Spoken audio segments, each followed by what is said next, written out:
One of the things that we've looked into a lot is the issue of GMOs and GMO labeling, and I find myself in support of GMO labeling, but I also consider myself to be pretty conservative. It seems like kind of a polarizing issue, like, it is a polarizing issue, and let's cut to the chase on genetically modified organisms, because that's what GMO means.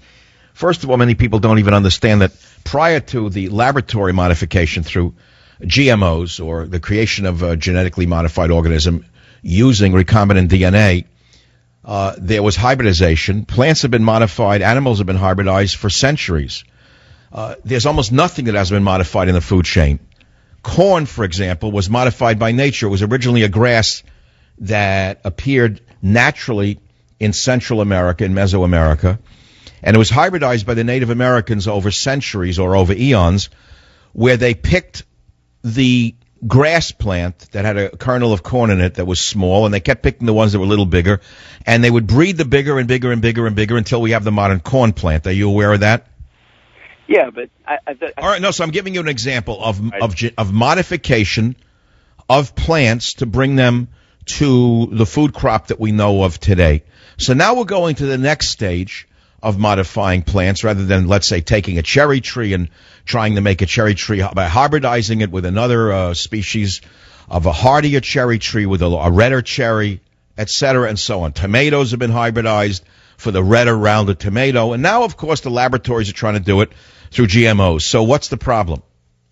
Well, I think the issue is that a lot of people consider, okay, GMO, that just means hybrid food, like the examples you gave. So, okay, we have better food, it fights, we don't need as many pesticides, etc. But I think the issue runs a lot deeper to all these packaging materials, preservatives to keep things, fresh, or like BHT, all this stuff. I mean, if you look through, cereal, the cereal aisle, almost every box of cereal has, a couple little things at the end. You have no idea what they are, which I believe fall under GMO, but it's not about hybrid plants or hybrid... Yes, but what if through GMOs farmers can raise crops that bear herbicide resistance, such as those using the Monsanto-crafted soybean that is resistant to the company's broad-spectrum weed killer Roundup?